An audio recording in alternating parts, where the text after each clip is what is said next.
A gente tem que eliminar a questão do benefício só para mim, em detrimento do outro. A gente tem que pensar numa relação de ganha-ganha para todo mundo. Então, eu tenho que me preocupar, se eu estou contratando um fornecedor, eu tenho que me preocupar como que está o entendimento dele, se ele está sendo significativamente remunerado para isso, para que as coisas aconteçam da melhor forma possível. A relação entre empresas hoje, nos modelos B2B, não podem mais ser de contratante e contratada. É preciso haver uma verdadeira parceria. Mas há inúmeras barreiras, inclusive culturais, que parecem querer impedir que o tal ganha-ganha aconteça na prática. E é para falar sobre o dia a dia de uma parceria de sucesso que vamos conversar hoje com Gustavo Roberti, diretor de projetos da Verum Partners, professor da AWP University e uma das maiores referências em AWP no Brasil. Eu sou Sabrina Dumer, Head de CX da Verum Partners, e este é mais um Verumcast.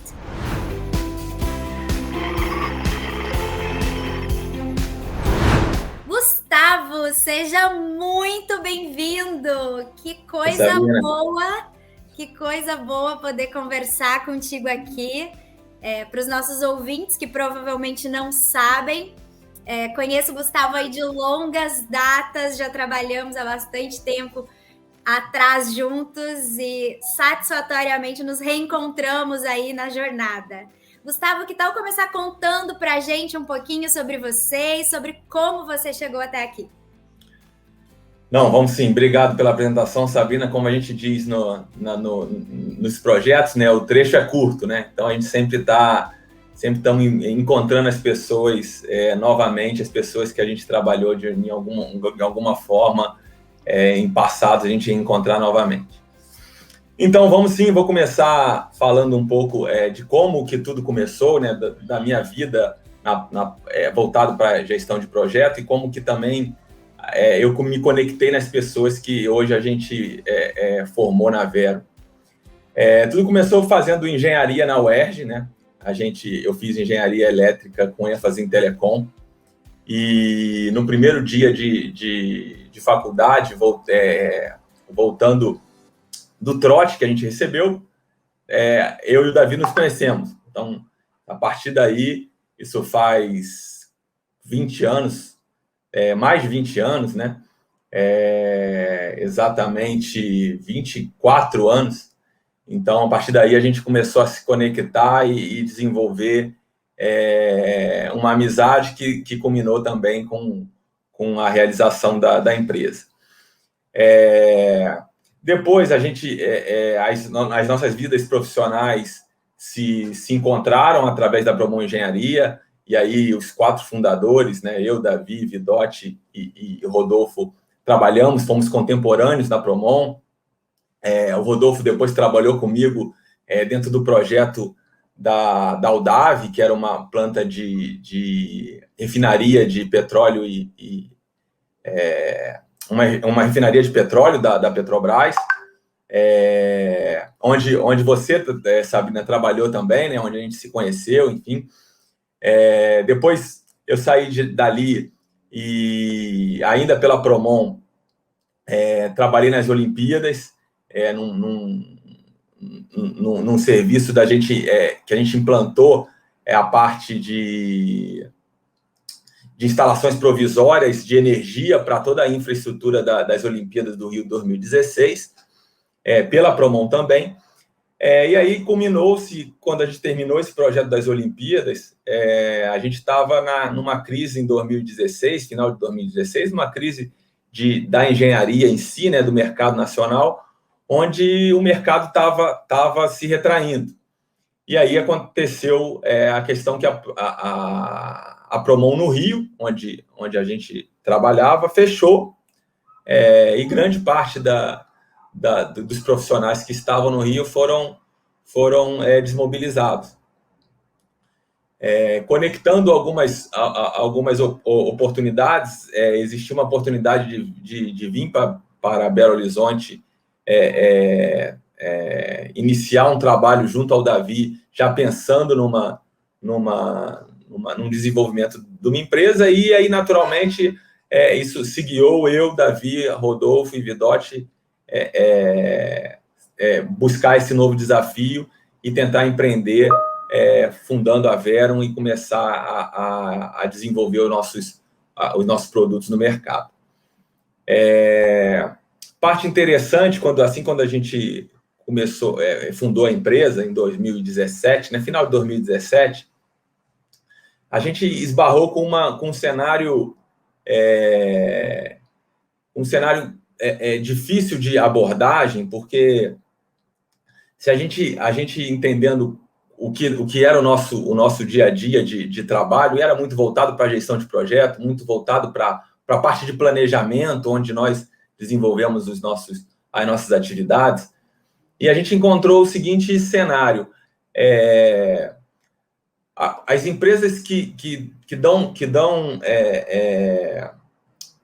valor, né, às atividades de planejamento, geralmente o planejamento é do seu core, elas têm isso dentro como uma necessidade de desenvolvimento.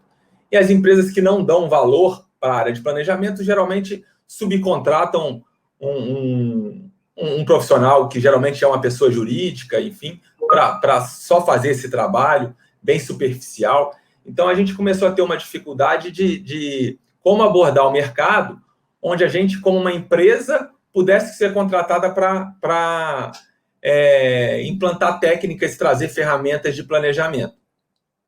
E a gente começou a fazer uma análise do que a gente já tinha vivido no nosso dia a dia, ou seja, nas nossas vidas de experiências passadas, né, no nosso histórico profissional, e começamos a conectar algumas ações interessantes que a gente viu que seriam melhores práticas no mercado e que, em termos nacionais, ainda não eram bem aceitas ou bem desenvolvidas ou bem conhecidas, né? O Davi, na parte que ele trabalhou como na Vale, ele desenvolveu algumas coisas. Nesse projeto que eu citei, na usina na refinaria de petróleo, né, que a gente participou, desde 2010 até 2016, mais ou menos foi esse o prazo, a gente começou a conectar e trazer melhores práticas de mercado que eram difíceis de serem implantadas, e a gente, de algumas formas, a gente conseguiu fazer isso.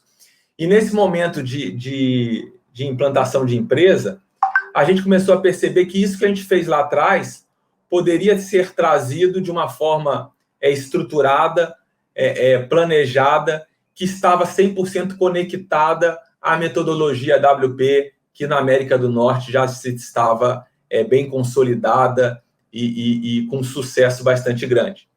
A gente viu que a gente tomava algumas ações, implantava algumas ações de forma empírica, não associada à metodologia, mas que era 100% aderente. E aí a gente seguiu a linha de dar uma roupagem para esse contexto, estruturar realmente um produto e começar a atuar o mercado nesse sentido. Ponto importante aí também, existiu um contato muito próximo nosso com um provedor de sistema, né, que é a Hexagon, nós já tínhamos um contato na época de Promon, até vindo por causa do Vidotti. O Vidotti sempre foi ligado a sistema de engenharia, então era cliente desses provedores de tecnologia, e nós tínhamos um contato muito próximo, e eles tinham uma solução, eles têm uma solução de mercado ligado à gestão de projeto, ligado a planejamento, programação de obra e etc., que fala a linguagem 100% do AWP. E eles tinham um problema, né, uma dificuldade de implantação da ferramenta deles, porque não existia um casamento entre cliente final e equipe de implantação de software, porque o processo não estava adequado para ser implantado. E os clientes não conseguiam ter um discernimento suficiente ou uma capacidade para adequar o processo para absorver o uso da ferramenta. E numa dessas trocas, desses encontros, a gente viu uma conexão muito grande para que a gente pudesse ser um elemento que pudesse, de alguma forma, suportar os clientes deles na adequação dos processos necessários para que a solução deles tecnológica fosse utilizada na sua plenitude. E aí tiveram 2 eventos muito, muito importantes para a empresa, que foram um evento no Rio e um evento em São Paulo, que foi uma Roundtable, onde a Hexagon chamou vários players do mercado, entre eles Petrobras, Vale, Braskem, Nexa, onde se discutiu-se o AWP. E nos convidaram como uma empresa de consultoria que conhecia os processos necessários para trazer o AWP. E foram 2 dias muito interessantes de debates e de insights interessantes. E daí saiu teoricamente, o primeiro projeto nosso ligado ao AWP, que foi o projeto na Braskem, em Triunfo, no Rio Grande do Sul, onde a gente entrou junto com a Hexagon, eles com a solução digital, né, com a parte tecnológica, e a gente com a parte de consultoria, de suporte em processo, para adequação do processo, para implementação das metodologias, num projeto, teoricamente, um projeto piloto no Brasil, trazendo o AWP de forma estruturada e de forma mais padronizada, né? Acho que lá o projeto foi muito bem sucedido, a gente teve êxitos tanto na nossa abordagem quanto no projeto em si, no desenvolvimento do projeto, e isso propiciou, inclusive, um cartão de visitas nosso para a abordagem do mercado, em cima do que a gente já tinha feito em relação a trazer o AWP para o mercado nacional. Então, aí eu acho que foi o start de tudo aí do que a gente está vivendo hoje. Eu acho incrível e não canso de ouvir essa história de como vocês uniram, né, as expertises de cada uma história toda de amizade e de entendimento das necessidades de mercado, não por conceito, mas vividas na prática por cada né? Vocês entendiam as dores que existiam e que vocês mesmos sentiam e uniram o que cada um tinha de melhor na busca de soluções, de remédio para essas dores. Eu acho isso incrível. E aí não consigo, eu sempre puxo a sardinha para o lado do cliente, típico meu isso, mas eu queria que tu tentasse explicar para mim e para os nossos ouvintes também sobre essa ótica, né, da parceria de negócios com os clientes, desse desenvolvimento, como a Verum contribui hoje. Vamos falar sobre o tema gestão de projetos, que eu acho que é onde o teu background repousa em maior parte, mas como que tu explicaria a contribuição que a Verum entrega para os nossos clientes? Legal, Sabrina. Então, primeiro acho que a gente pode começar esse assunto trazendo o que a gente chama da Mandala Verum, né?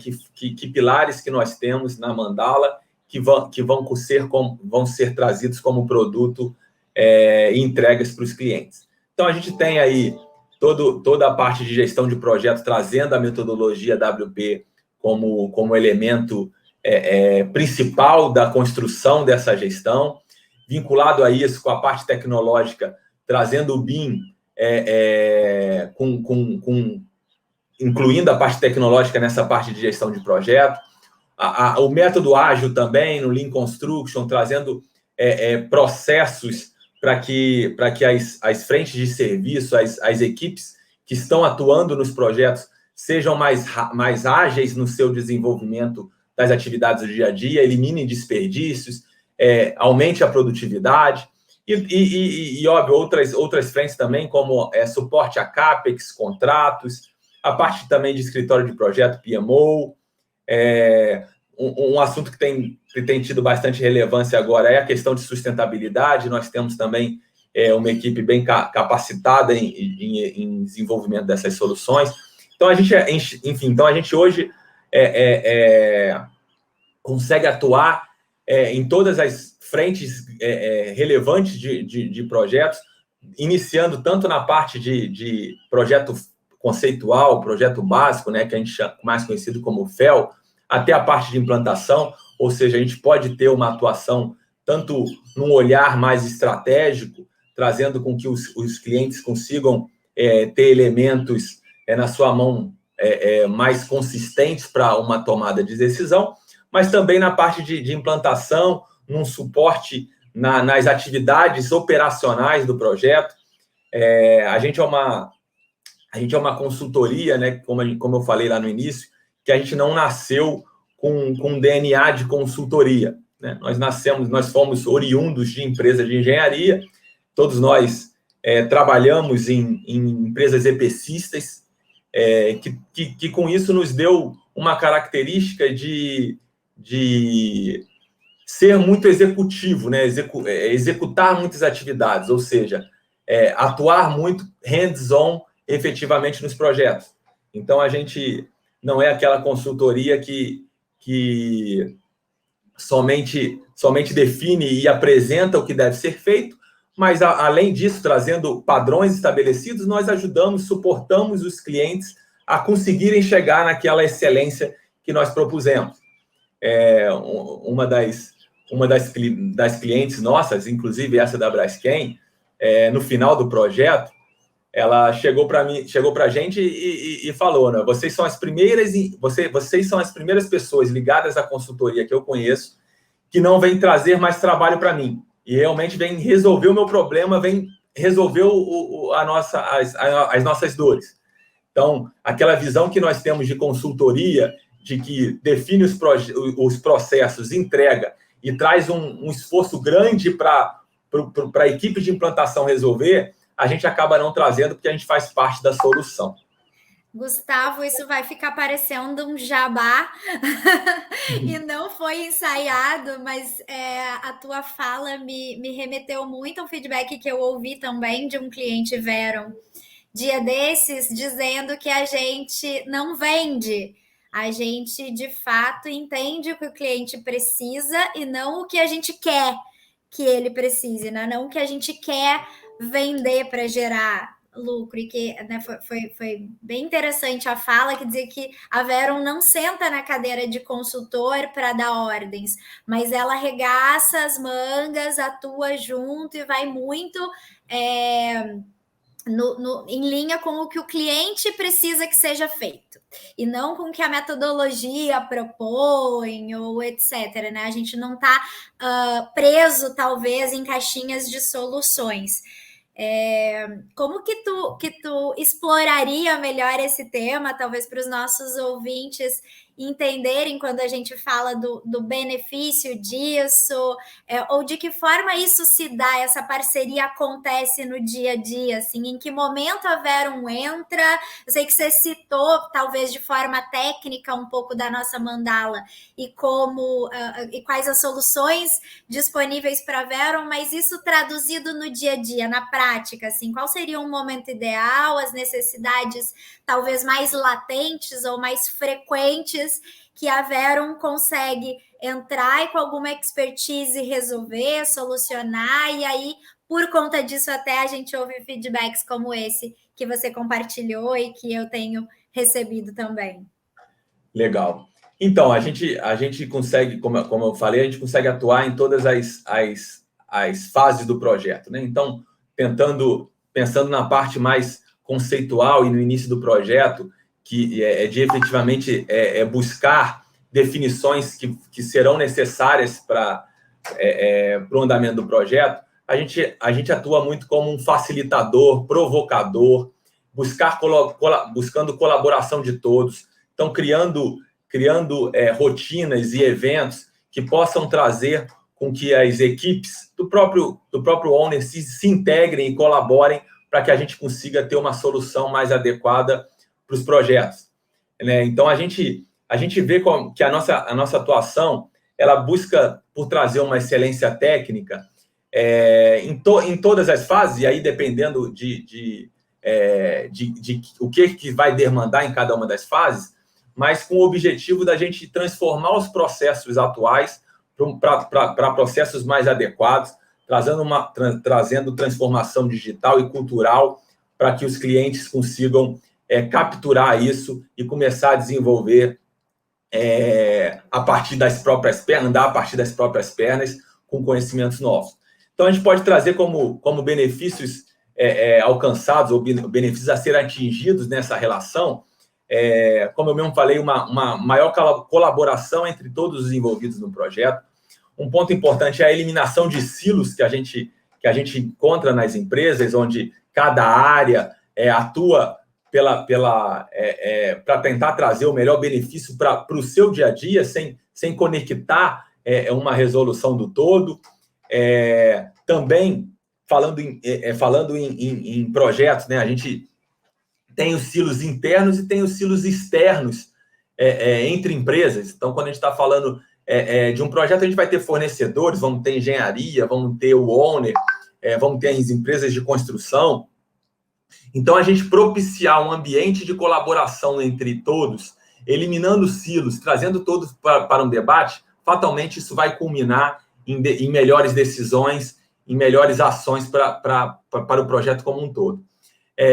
Um outro ponto também que a gente tem avançado bastante, tem contribuído muito com a parte de gestão dos projetos, é o acesso à informação para melhoria na tomada de decisão.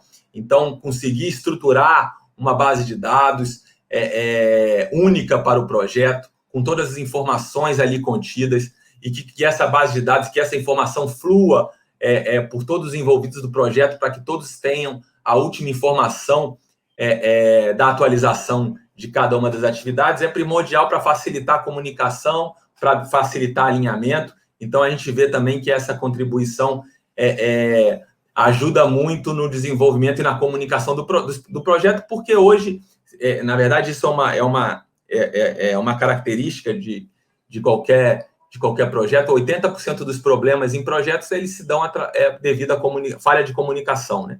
Então, se a gente conseguir resolver essa questão, a gente dá um passo grande em termos de projetos com melhores resultados. Perfeito. A gente começou falando das soluções, né? Mas para que haja uma solução ou para que ela se faça necessária, tem que antes haver um problema, né? Ela tem que resolver alguma coisa.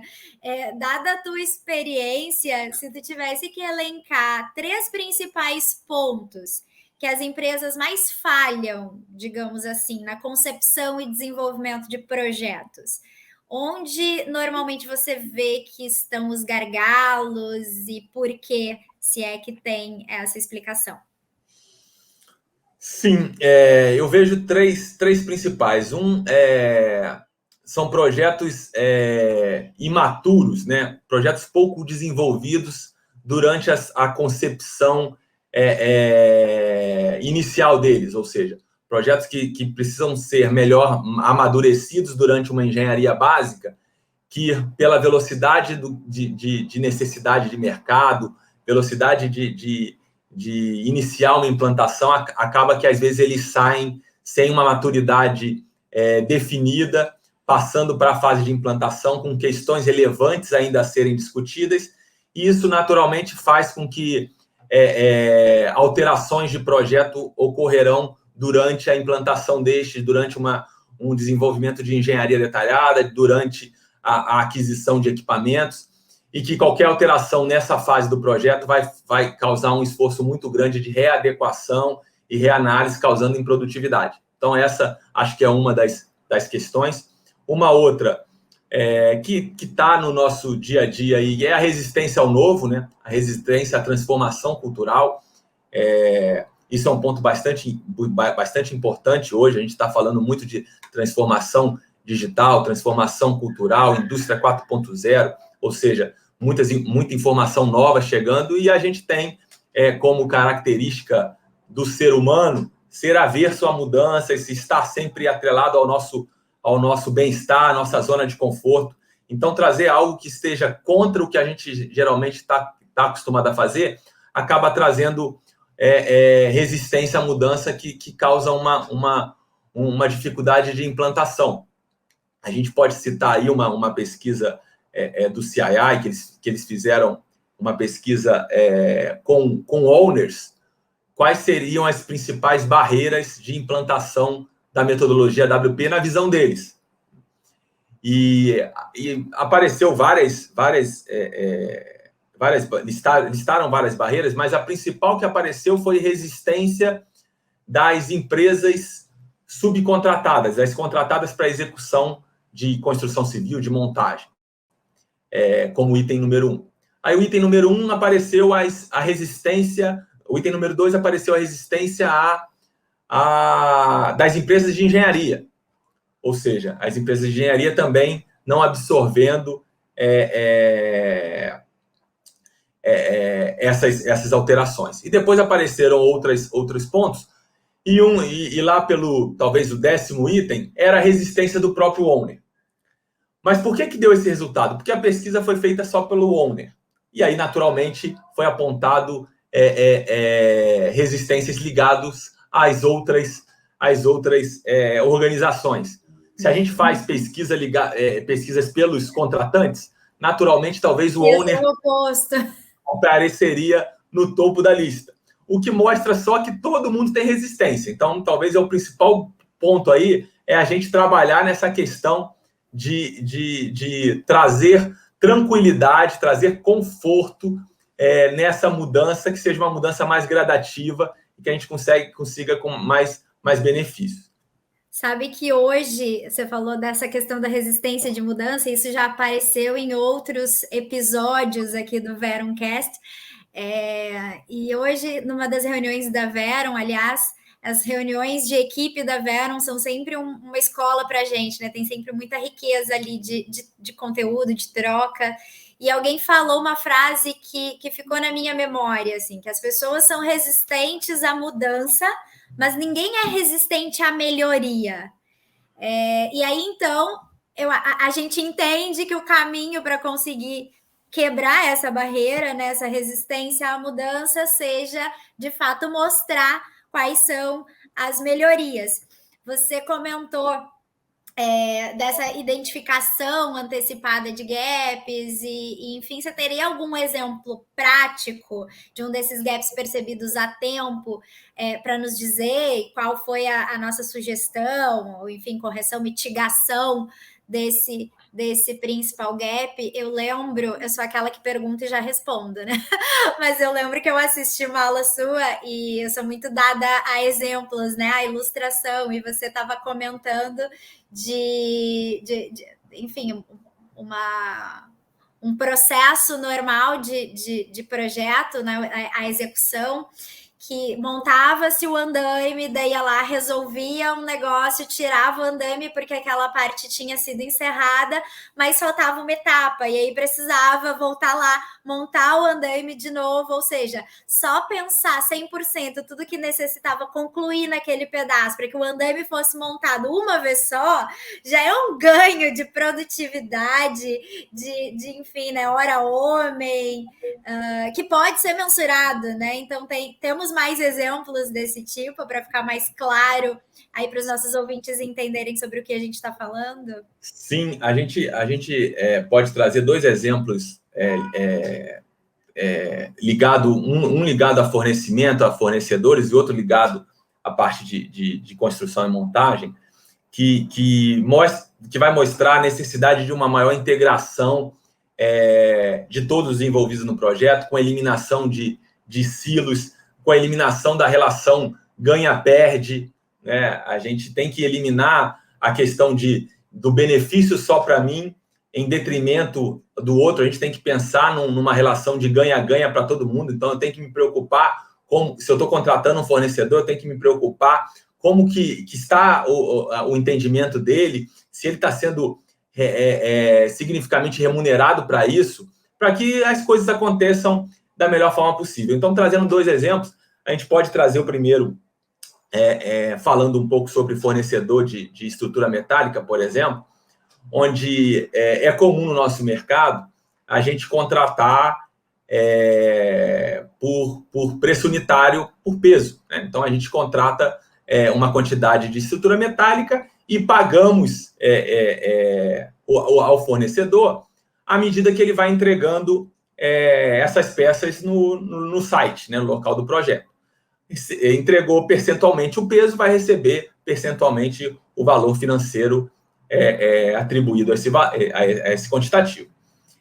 Porém, não é interessante para a gente, como projeto, receber as peças mais pesadas, né? Porque Porque se a gente receber as peças mais pesadas, que geralmente são pilares e vigas, sem as peças mais leves, que são elementos de ligação, parafusos, a gente vai lotar o nosso almoxarifado, né? Ter uma área de armazenagem muito grande para colocar todos esses itens e efetivamente não vamos poder iniciar nenhuma pré-montagem, porque a gente não vai ter justamente as peças que ligarão os pilares e vigas. Porém, eu contratei o fornecedor para que ele me entregue peso. Então, ele, na sua curva de desembolso, na sua curva financeira, naturalmente, ele vai setar a sua produção para entregar primeiro os pilares e as vigas. E aí eu não tenho como exigir dele que me entregue um produto acabado. Não, eu preciso que você me entregue esse escopo com pilares, vigas, elementos de ligação, contravetamentos, parafusos, para que me dê uma questão de possibilidade de executar a pré-montagem. É uma relação de ganha-perde. Eu exijo que ele me entregue uma forma, mas remunero ele de outra forma. Qual seria a solução e o que tem sido a nossa abordagem no mercado? Vamos mudar essa relação e vamos estruturar uma relação ganha-ganha. Como que seria isso? Vamos contratar ele e remunerar para que ele nos entregue esse produto acabado. Ele vai me entregar pilar, vai me entregar viga, vai me entregar contraventamento, chapa de ligação, parafuso, e eu vou remunerar ele adequadamente para ele me entregar esses elementos. Então, aí, todo mundo encontra-se uma solução e o processo flui de uma maneira correta. Um outro exemplo, aí trazendo um exemplo similar ao que você trouxe, ligado à montagem, voltando ainda à montagem de estrutura metálica, né? Simplificando uma montagem de estrutura metálica, nós temos a parte de montagem, efetivamente, dos itens. Nós temos o torqueamento, né, que é chegar no torque ideal dos parafusos para garantir que a estrutura metálica está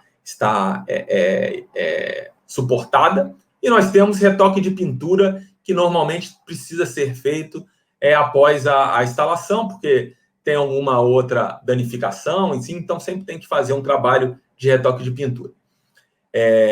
Até pelo gasto de hora para essas atividades, se estabelece uma referência tanto de acompanhamento físico da atividade, quanto de acompanhamento financeiro, que geralmente está representada da seguinte forma: 80% para a execução da montagem, 10% para a execução do torqueamento, e 10% para a execução do retoque de pintura. O que quer dizer isso? Quer dizer que uma equipe, né, vai executar uma montagem de um escopo de estrutura metálica. Se ele montar, ele ganha 80% relativo àquele escopo. 10% relativo a torqueamento e 10% relativo a retoque. Se eu estou remunerando a empresa contratada dessa forma, o que eu naturalmente faço ele pensar? Se eu estou com uma equipe executando uma montagem de um escopo, terminei. Se eu pegar essa equipe e deslocar ela para montar um outro escopo, né, uma outra estrutura, eu vou ganhar mais 80. Se eu deixar essa equipe fazendo somente torqueamento nessa estrutura que eu montei, eu só vou ganhar 10%. Então, para mim, vale mais a pena eu deslocar essa equipe para montar a outra estrutura por 80%, e depois terminou, eu vou para outra, e vou, e com o que eu faço? O que acontece isso? Eu crio várias estruturas cheias do que a gente chama de punch list, de pendências a serem executadas posteriormente. E aí eu crio uma improdutividade, uma ineficiência no processo, porque depois todas as estruturas precisam ser retornadas para que seja executado as atividades que ficaram pendentes para que ela seja 100% concluída. Então, aquele exemplo que você disse do andaime, se eu tiver alguma necessidade de montar um andaime para atuar numa determinada estrutura, desmonto o andaime, vou para um outro lugar, depois tenho que retornar nela, vou remontar o andaime para acessar novamente essa estrutura. Então, eu crio uma ineficiência absurda nesse processo. E como que seria o ideal? É que a gente remunerasse quando as empresas concluíssem 100% do serviço. Então, aquele escopo que contém montagem, torqueamento e retoque de pintura, ele vai ser remunerado quando efetivamente eu tiver isso concluído.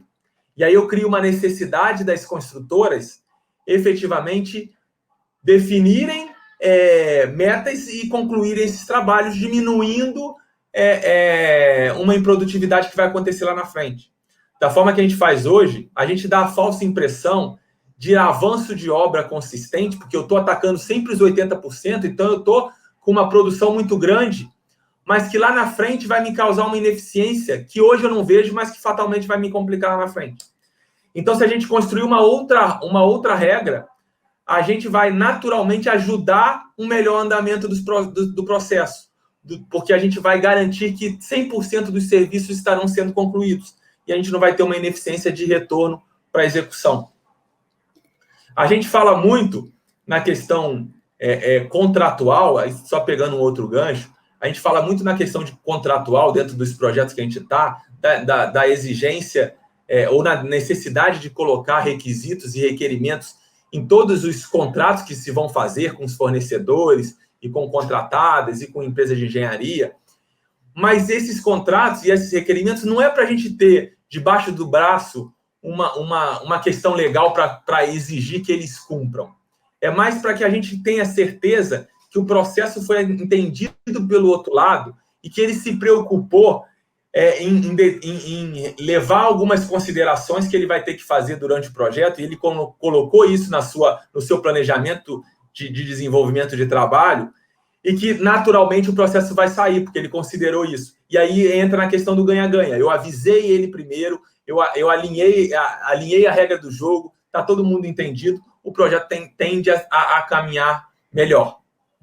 Eu acho que essa tua fala deixou, além de muito claros quais são os benefícios dessa parceria, deixa muito claro também porque quando eu te perguntei, né, sobre como se dava no dia a dia a nossa parceria, porque nós não nos dizemos simplesmente consultores, mas parceiros de verdade dos clientes, tu me trouxe como resposta a nossa mandala, né? Tu me trouxe como resposta todas as soluções oferecidas de forma integrada, porque eu percebo com os exemplos que tu deu que a correção ela não é parte de uma área única, né? Ela vai desde modelo de contratação, modelo de forma de medição, e enfim, ela passa por inúmeras áreas aí que precisam trabalhar conjuntamente para que a gente tenha, de fato, o benefício prometido, que, mais uma vez, a tua explicação nos exemplificou muito bem.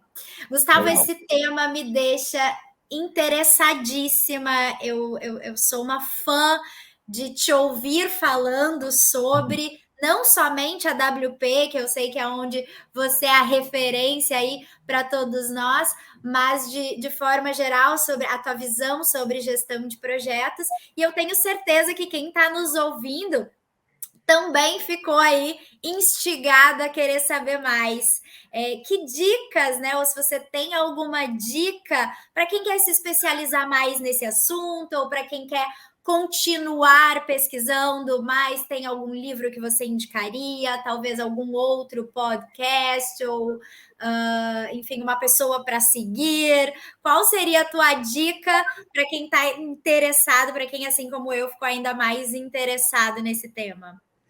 Legal, acho que tem alguns pontos importantes. Hoje a gente tem uma infinidade de possibilidades de acesso à informação, né?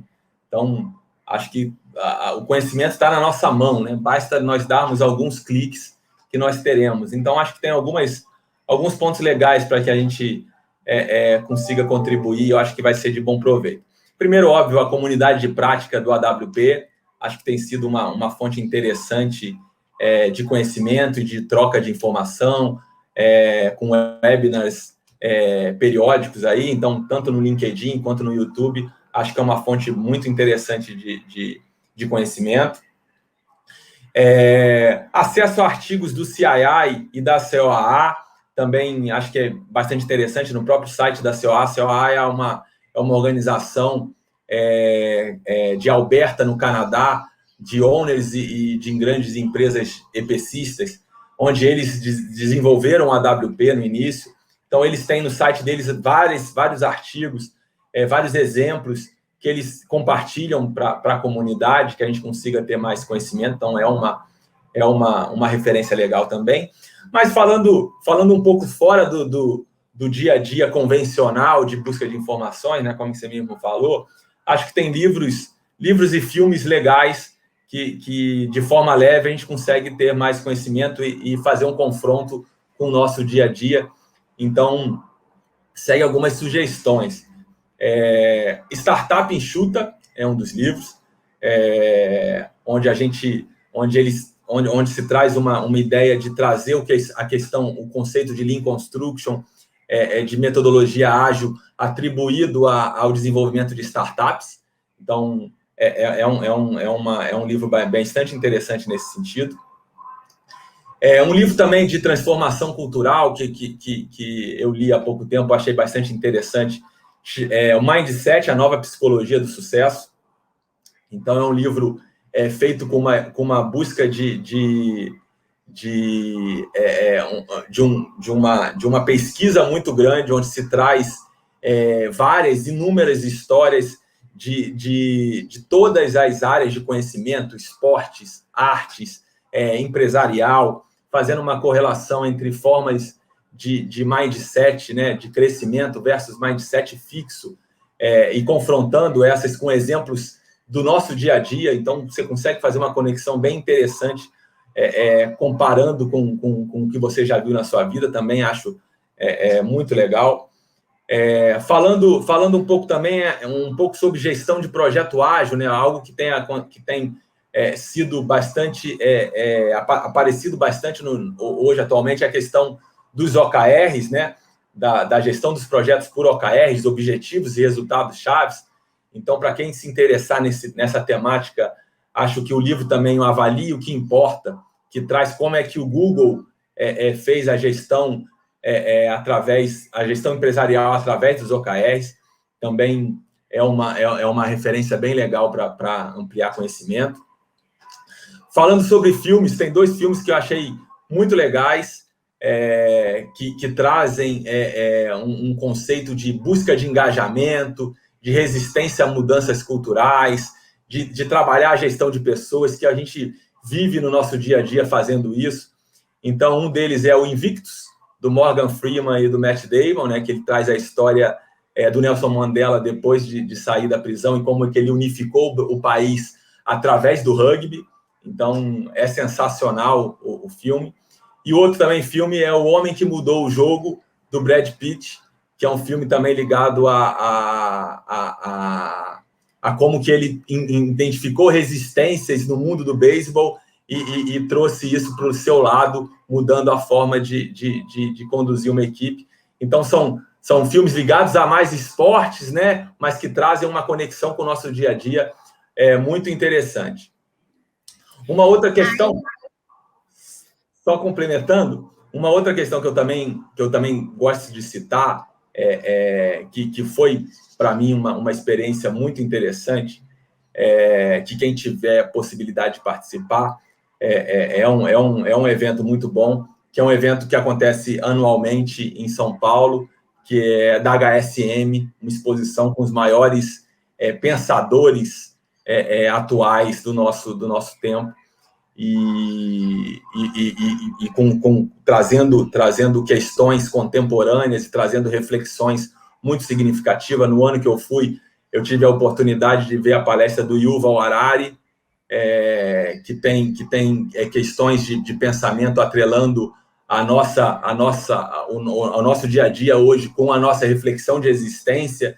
Então, ele tem o livro Sapiens, que ele faz esse paralelo entre como que nós crescemos como humanidade e o que culminou hoje. Então, também é um dos livros também que eu acho bastante interessante.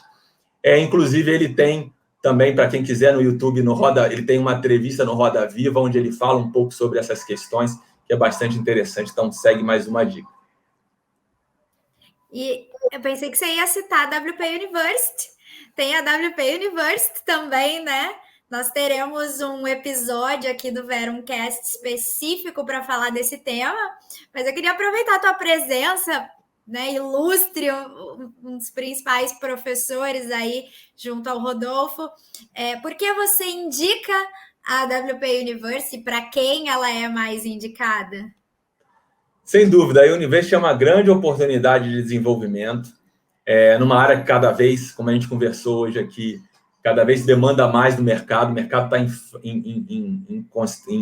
forte capacitação nessa área, está cada vez buscando mais conhecimento. Então, acho que a University vem para eliminar esse gap, trazer uma possibilidade de conhecimento mais estruturado. É óbvio, ele está disponível para todas as pessoas que estão envolvidas em projeto. Então, ele vai atender anseios de pessoas que vão estar desenvolvendo projetos nos fornecedores, na engenharia, em construção. Então, ele vai abarcar essa gama toda de possibilidades. E eu acho que ele é mais do que uma busca de uma certificação reconhecida internacionalmente. Acho que a University ela vai trazer a possibilidade de um compartilhamento maior de experiência entre vários ramos da atividade, conectando várias formas de pensar e que a gente consiga debater estruturadamente melhores práticas para a gestão de projetos, trazendo o AWP como suporte disso tudo. Então, entendo a University como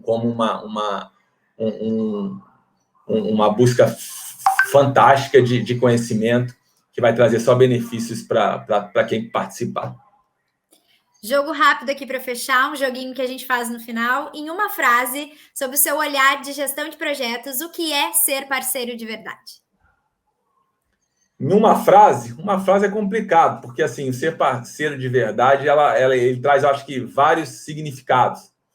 Então, acho que ser parceiro de verdade, acho que é ser transparente, entender a dor do cliente, ter a excelência no sangue, como eu falei aqui, se preocupar mais com ganha-ganha do que com questões contratuais estabelecidas. Acho que é por aí.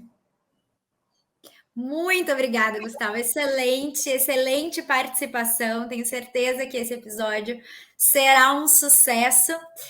Deixa para os nossos ouvintes aí quais os teus principais pontos de contato, como que as pessoas conseguem te acessar, não sei se pelo LinkedIn, se quiser deixar talvez o e-mail, fica à vontade aí para deixar o contato para o pessoal que está te ouvindo e com certeza vai se tornar teu fã, conseguir entrar em contato contigo também.